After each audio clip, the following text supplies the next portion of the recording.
Translation. The Supreme Personality of Godhead is one, unaffected by the conditions of the material world.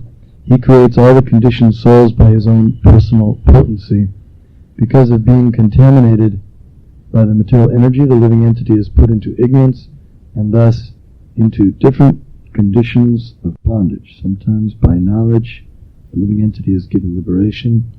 In Sattva Guna and Raja Guna, he is subjected to happiness and distress. Nejvyšší pán, osobnost božství, je jeden. Aniž by byl ovlivněn podmínkami hmotného světa, tvoří svou osobní energií všechny podmíněné duše. Živá bytost je kvůli svému znečištění hmotnou energií umístěna do nevědomosti a tím do různých podmínek otroctví. Díky poznání někdy získá osvobození. V Sattvaguně a Rajaguně jen podléhá štěstí a neštěstí. Purport by His Divine Grace, A.C. Bhaktivedanta Swami Prabhupada. The question may be raised why the living entities are situated in different conditions and who has arranged this. The answer is that it has been done by the Supreme Personality of Godhead without anyone's help.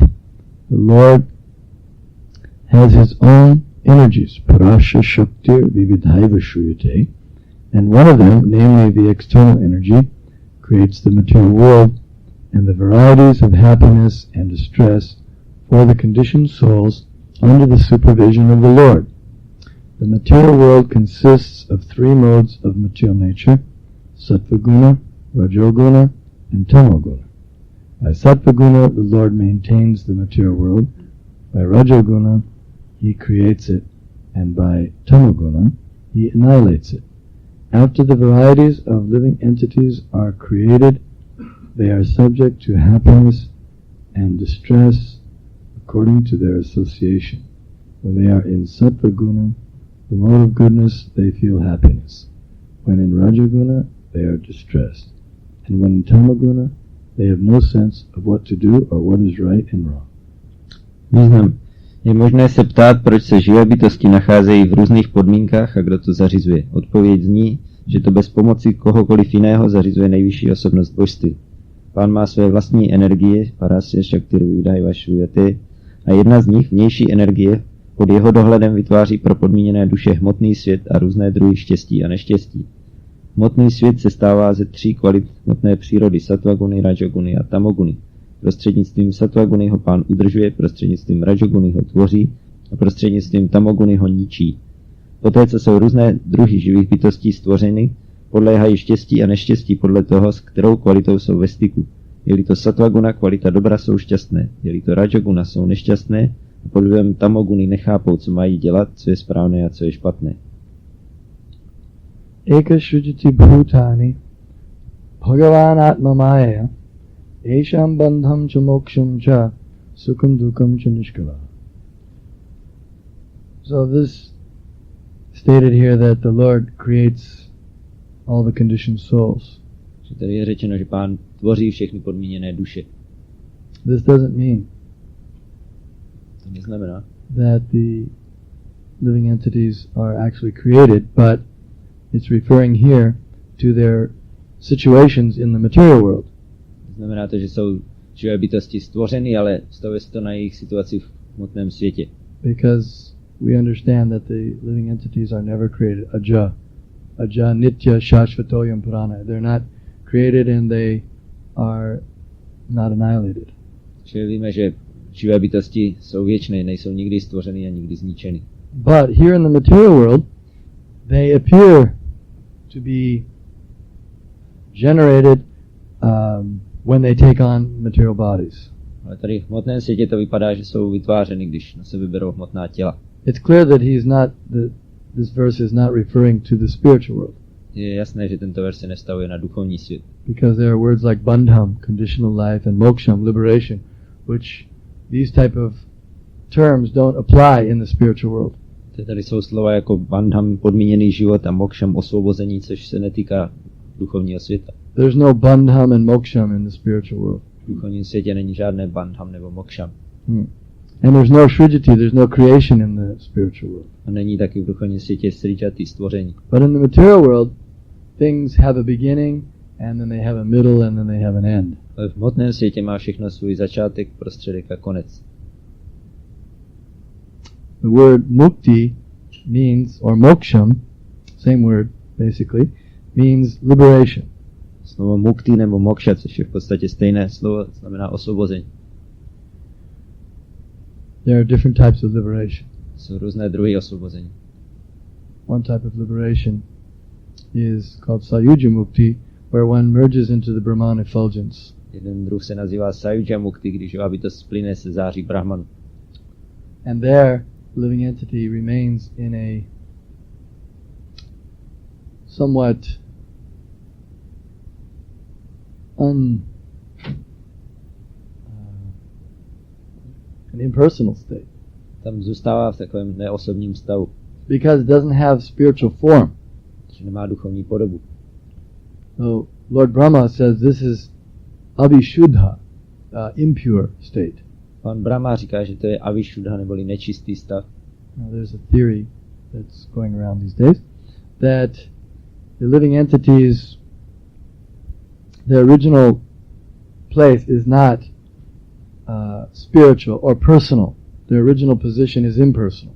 V dnešní době koluje taková teorie, že původní pozice živých bytostí není osobní, ale je neosobní.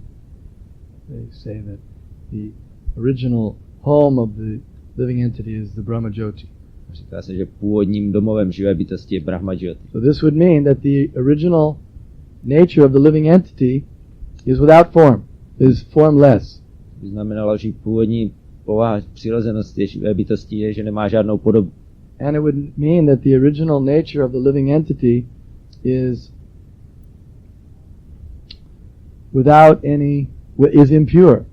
Znamenalo by to, že původní přirozenost živé bytosti je nečistá. Because Lord Brahma said that those living in the Brahma Jyoti are impure. Že pan Brahma říkal, že ti, kdo jsou v Brahma Jyoti, tak jsou nečistí. But that's not what the Vedas say. Ale to neříkají Védy. The Vedas do not say that the living entity is originally impure. Védy neříkají, že živá bytost je původně nečistá. In the Srimad Bhagavatam it is stated, Mukti hitva anyata rupa svarupena vyavastiti. To je řečeno ve Srimad Bhagavatam. This svarupena vyavastiti means situated in his own original form constitutionally. Svarupena vyavastiti znamená být ve svém přirozeném postavení věčně a trvale. And constitutionally means inherently. It's his original inseparable nature. To znamená, že to je původní přirozenost živé bytosti, která se od ní nedá oddělit. And anyata rupam refers to the other forms that he takes on when he comes to the material world. Anyata rupam se stavuje na jiné podoby, které na sebe bere živá bytost, když přijde do hmotného světa. So mukti means giving up. Mukti hitva anyata rupa, giving up the other material forms which are not his svarupena vyavastiti, his original constitutional spiritual form. Takže mukti znamená vzdát se těch jiných podob, které nejsou jeho svarupou původní přirozenou věčnou podobou. So actually living in the Brahma Jyoti is not real liberation. Takže Brahma Jyoti není skutečné osvobození. Because it's still impure. Protože je to pořád nečisté. And it's not the original position of the living entity. Taky to není původní pozice živé bytosti. If it were the original position of the living entity, then why would Lord Chaitanya Mahaprabhu have said, Nityasiddha Krishna Prema Sadhu Kavanoi Shavanadi Shuddha Chitti Kore Udoi. The original natural position of the living entities is love of Krishna. Proč by jinak Chaitanya Mahaprabhu říkal, že původní přirozenou pozicí živé bytosti je láska ke Krishnovi? Why would Lord Chaitanya, who's God himself, make such a mistake as that? Proč by pán Chaitanya, který je sám Bůh, dělal takovouhle chybu? But we should not entertain this theory that the original home of the living entity is the Brahma Jyoti. Že bychom neměli přijímat takovou teorii, že původním domovem živé bytosti je Brahma Jyoti. Because then one could say, well, obviously the natural position is to go back to home, back to the Brahma Jyoti. Pak by se dalo říct, no takže to je jasné, přirozeným cílem je vrátit se domů zpátky do Brahma Jyoti. Why would someone go to a foreign place? Proč by měl někdo jít na cizí místo nějak? If we have to get back to our original position, if that's the goal, then we should go back to the Brahman. Jestli je cílem vrátit se do našeho původního postavení, tak bychom měli jít do Brahmanu. No, this is incorrect. The original position is lover of Krishna.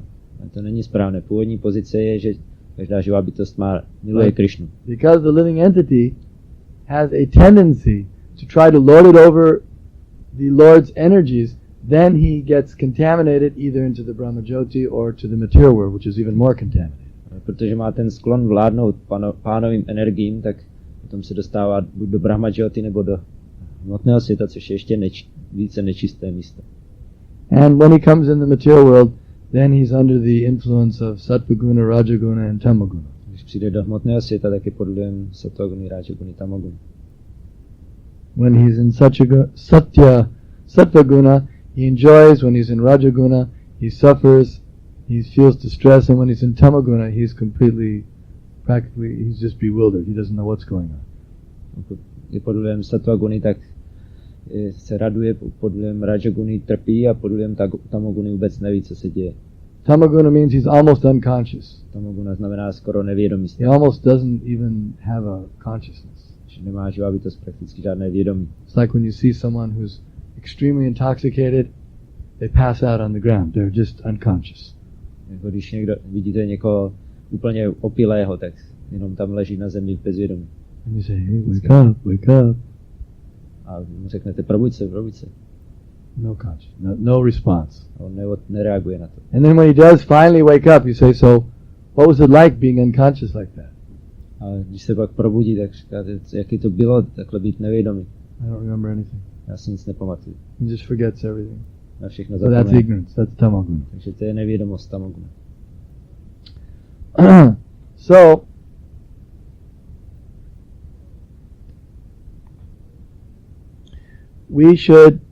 we living entities should strive to go back to our original position.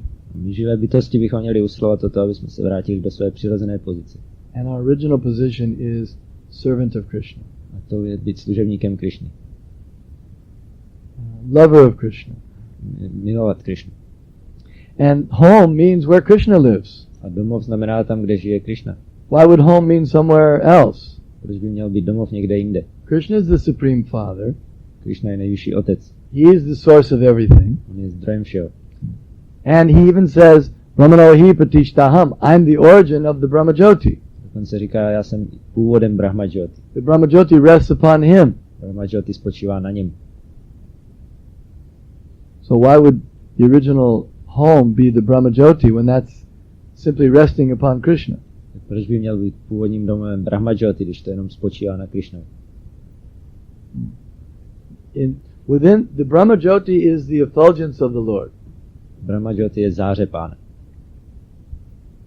And it surrounds the spiritual planets. A obklopuje duchovní planety. Coming from the spirit. But inside the spiritual planet there's so many varieties. Ale na těch duchovních planetách je velká rozmanitost. There's Chintamani is the building material for the spiritual world. Stavebním materiálem v duchovním světě je Chintamani. And even here in the material world, there's some semblance of that spiritual effulgence. Dokonce i tady v hmotném světě je něco, co připomíná tu duchovní záři. In the material world, all the planets are resting in the sunshine. Tady všechny planety spočívají ve slunečním světle. And the sunshine is receiving its glow from the Brahmajyoti. Sluneční světlo bere svou záři z Brahmajyoti.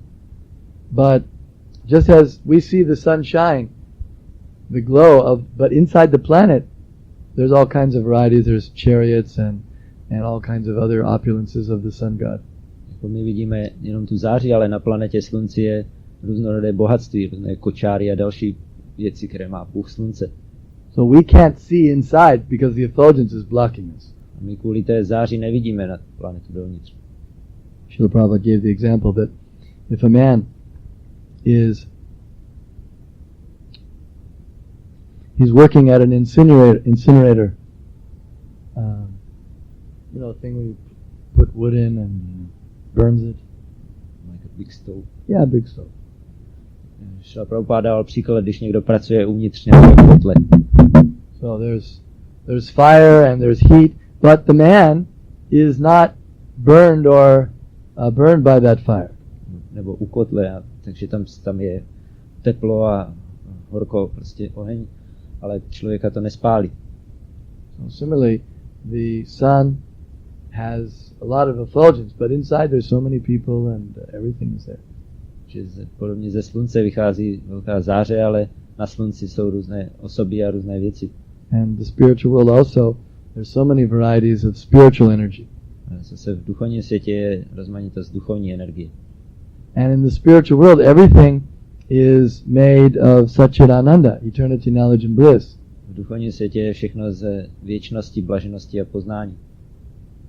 Including the living entities who retain their individuality even after liberation. Včetně živých bytostí, které si zachovávají svou individualitu dokonce i po osvobození.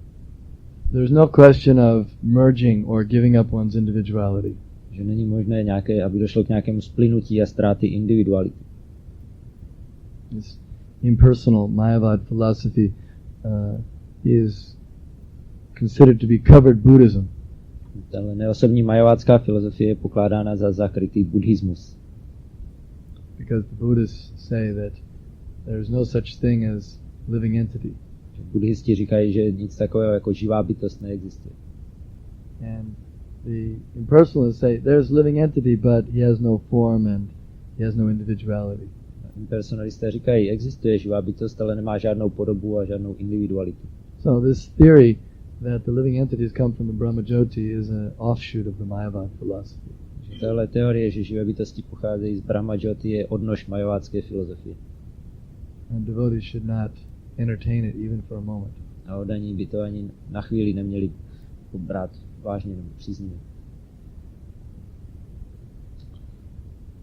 Now someone may criticize God for having put the living entities in this material world. Někdo může kritizovat Boha za to, že dal živé bytosti do tohoto hmotného světa. And now they have to suffer. Oni teď musí trpět. They say if God had been more intelligent, then he would have arranged it so that they could enjoy eternally without having to suffer. Lidé říkají, že kdyby Bůh byl inteligentnější, tak by to zařídil tak, aby si živé bytosti mohli věčně užívat a nemuseli trpět. But it is not God's fault that the living entity comes to the material world. God gives him free will. Ale to není chyba Boha, že živá bytost přichází do hmotného světa, on jí dává svobodnou vůli. And with that free will, he can choose to stay in the spiritual world as many nitya siddhas or eternally liberated souls do. S tou svobodnou vůli si může vybrat, že zůstane v duchovním světě jako mnoho nitya siddhů, které tam jsou. So then they say, well, why did some of the souls choose, the ones who chose to come to the material world, they must be imperfect. Takže potom říkají, no tak ten, kdo si vybral, že půjde do hmotného světa, tak musí být nedokonalý. But no, that's not correct. Because the Lord gives every soul the opportunity to choose to stay and serve him or to go and try to enjoy the material world.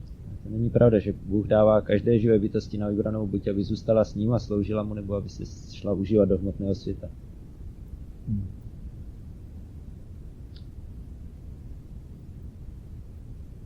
So, intelligent persons, they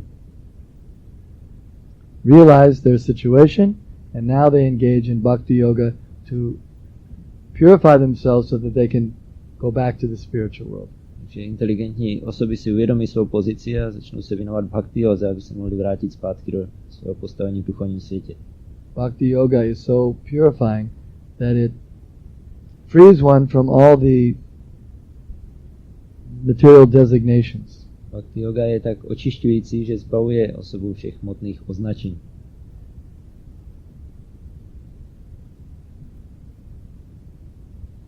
Are there any questions? Nějaké otázky?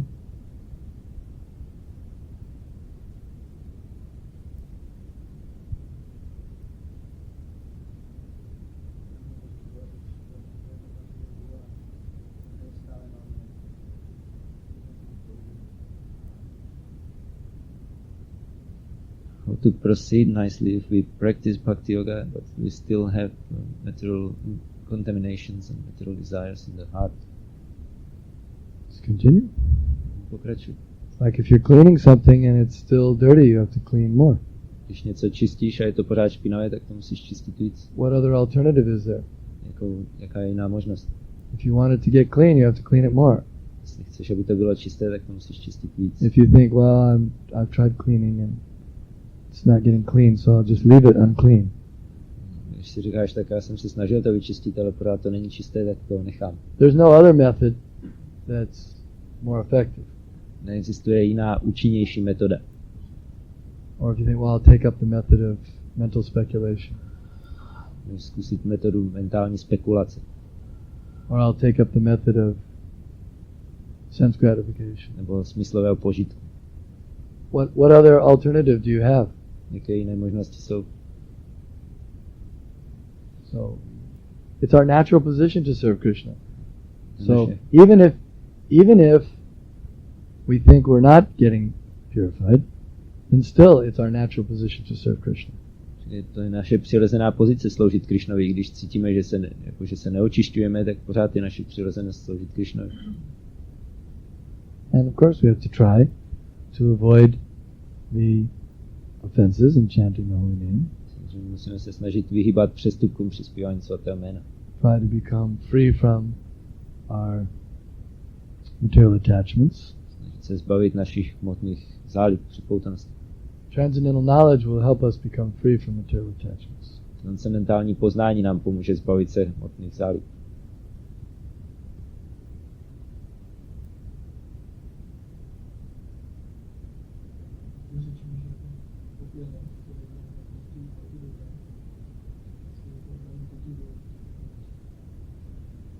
Bhagavad Gita, it is said that satisfaction is one of the signs of the mode of goodness, so are devotees cultivating this satisfaction?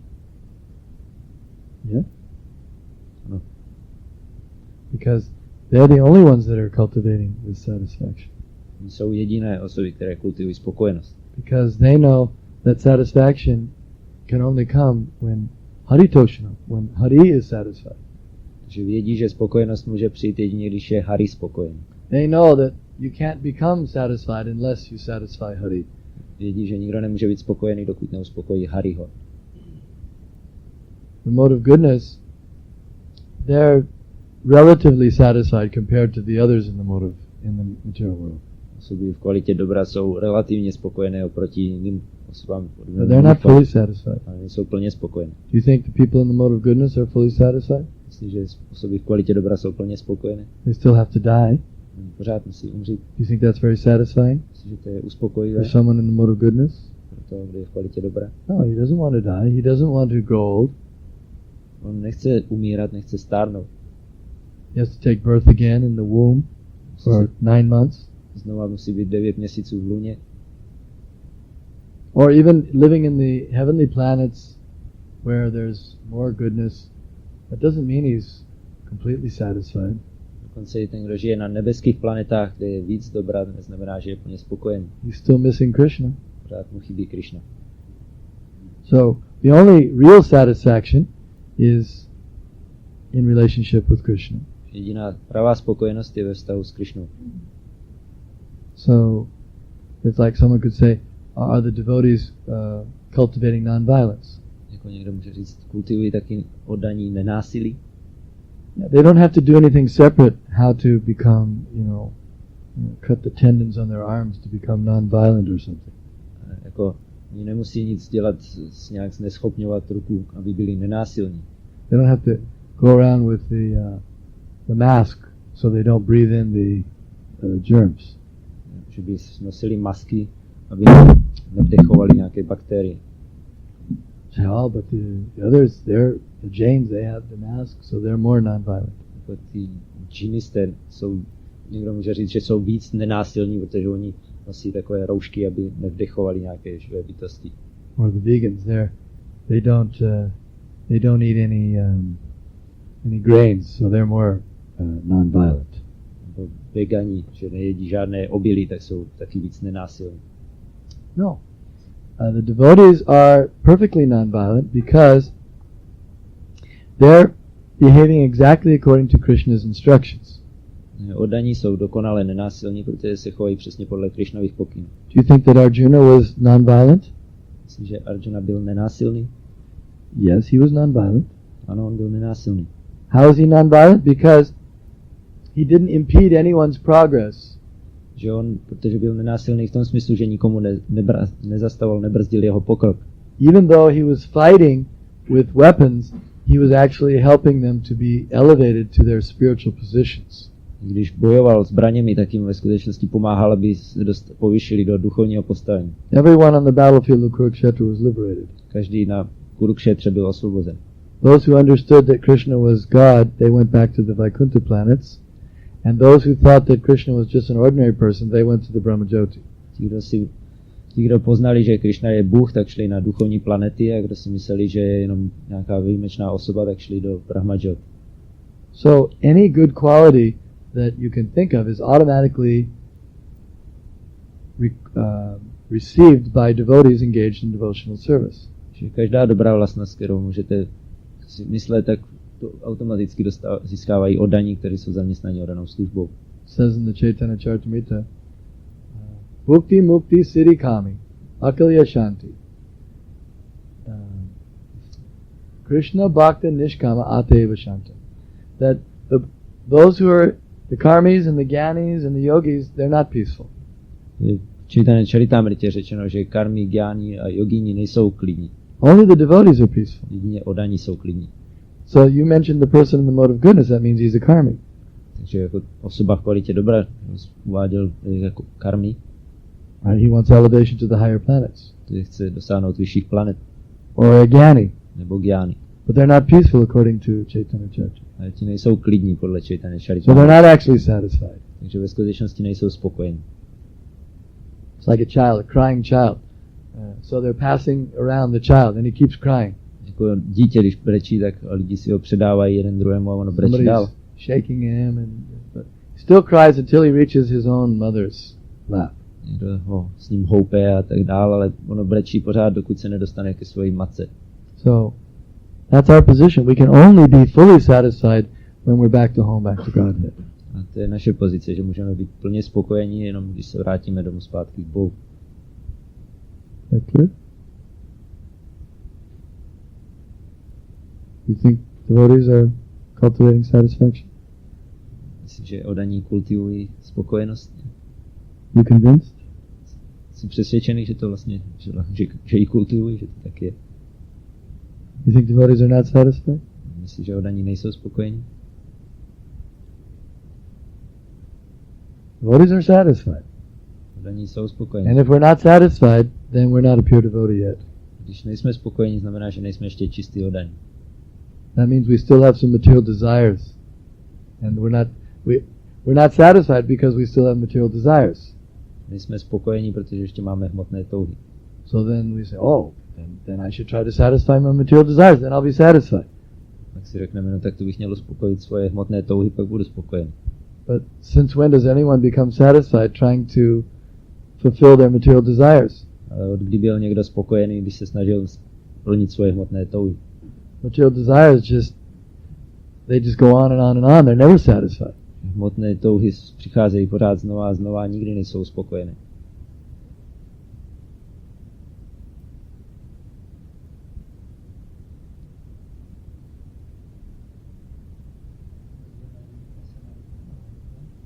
Is there any difference between impersonalism and monism?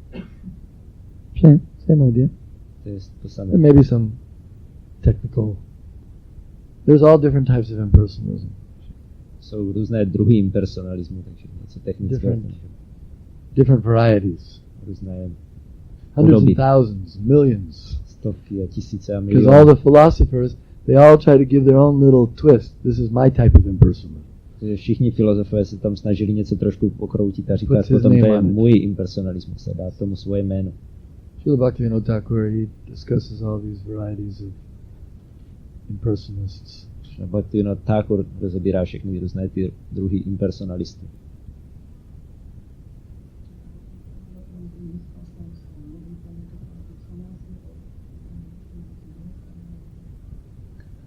Čím byl pán Nityananda Prabhu ve svých zábavách, jestli sannyasi nebo grihasta? Avaduta. Avaduta means he's not interested in any of these mundane designations. byl avadhuta, to znamená, že ho nezajímala žádná taková světská označení. It's like Krishna. Was Krishna a Vaishya or a Kshatriya? Which is it? That was Shishupala's dilemma. He couldn't figure it out. Jako co byl Krishna, Vaishya nebo Kshatriya, na to nemohl Shishupal přijít podat. Krishna is not a Vaishya, he's not a Kshatriya, and Nityananda is not a Grihastha, and he's not a sannyasi. Takže Krishna není Vaishya ani Kshatriya, a Nityananda není ani Grihastha, ani sannyasi. Any other question? Nějaká otázka?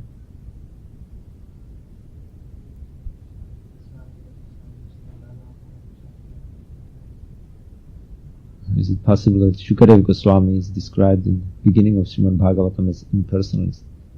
Is it possible? Before he heard Srimad Bhagavatam, byl impersonalista předtím, než slyšel Srimad Bhagavatam. He was situated in the womb of his mother, and he had already become self-realized, so he had no desire even to come out. Že on už v lůně své matky byl seberealizovaný a vůbec nechtěl víc z toho luna ven. Became quite a problem for his mother. Pak to byl problém pro jeho matku. 16 years in the womb. 16 let byl v jejím lůně. When he came out, he was already grown. Takže když vyšel ven, tak už byl velký. So it was becoming a problem. In fact, Vyasadeva went to Krishna and requested him to please come and speak to his son when he was in the womb. Dokonce Vyasadeva šel požádat Krishnu, aby přišel promluvit k jeho synovi, který pořád zůstával v lůně. So Krishna came there, and the little hut of Vyasadeva, and there was Vyasadeva's wife. Krishna přišel do té malé chýše Vyasadevy, tam byla Vyasadevova manželka. So Krishna began to speak to the child within the womb. Krishna mluvil k tomu dítěti v lůně. And he assured him that if you come out, you won't fall into Maya. Don't worry. A ujistil ho, když vyjdeš ven, tak neboj se, že spadneš do máji. So as soon as he came out of the womb, he immediately took sannyas. Takže Parvajakacharya, Paramahansa. Jakmile vyšel z toho luna, tak hned přijal sannyas a odešel jako Paramahansa pryč. His father was running after him. Son, come back. You have to become a grihastha and this and that. A otec běžel za ním a počkej synku, vrať se zpátky, musíš se stát grihastou a tímhle vším možným. So it said that another form of Shukadeva Goswami remained and became a grihastha, and Shukadeva Goswami, the real Shukadeva Goswami, went off as a sannyasi. Řečeno, že jiná podoba Shukadeva Goswamiho sem zůstala a stala se grihastou, ale pravý Shukadeva Goswami odešel jako sannyasi. So he's one of the 12 Mahajans. On je považován za jednoho z 12 Mahajanů. Vyasaki refers to Shukadeva, so he's one of the great Vaishnav personalist authorities. Že Vyasaki je Shukadev, to znamená, že je jednou z největších vajšnavských osobních autorit. We don't generally refer to someone before what he was before he became a devotee. Většinou moc nemluvíme o tom, čím kdo byl předtím, než se stal oddaný. May have been a materialist or may have been an impersonalist. Mohl být materialistou nebo impersonalistou. But after he becomes a pure devotee, then he's given all the full respect of a pure devotee. Jakmile se někdo stane čistým oddaným, tak se mu projevuje veškerá úcta jako čistému oddanému. Then there's no difference, oh, he's an Indian Vaishnava or American Vaishnava or Czech Vaishnava. Pak není rozdíl, jestli to je indický Vaishnava nebo americký Vaishnava nebo český Vaishnava. Or Yavana Vaishnava or Mlecha Vaishnava. Javanský Vaishnava nebo Mlecha Vaishnava. Or woman Vaishnava or if someone becomes a devotee, then they're a devotee. Nebo žena Vaishnava. Pokud se někdo stane oddaným, tak je oddaný.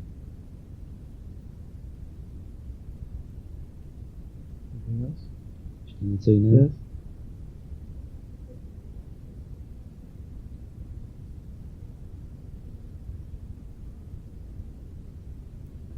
Že se říká, že Vyasadeva je pořád přítomný na této planetě, jestli ještě někdo další, takhle pořád tady zůstává. Ashwatthama, I think, is still around. Ještě Ashwatthama tady běhá. And there's one personality who's around, and he will stay till the end of the Kali Yuga, and he'll begin the Satya Yuga. He'll head up the dynasty later on. Je tady taky jedna osoba, která zůstane až do konce Kali Yugy a potom založí novou dynastii v nové Satyauze. Not very many souls are interested in staying here on this planet during Kali Yuga. It's not such a great place to be. Moc duší nemá zájem zůstávat tady pořád v Kali Yuze, není to tak moc pěkné místo. Vyasadeva was there, and that was very fortunate because then Madhvacharya could go and learn from him. A taky to bylo dobré, že Vyasadev tady byl, protože Madhvacharya se od něho mohl přímo učit. That way our disciplic succession has continued without any breaks. Díky tomu učednická posloupnost pokračuje bez nějakých děr.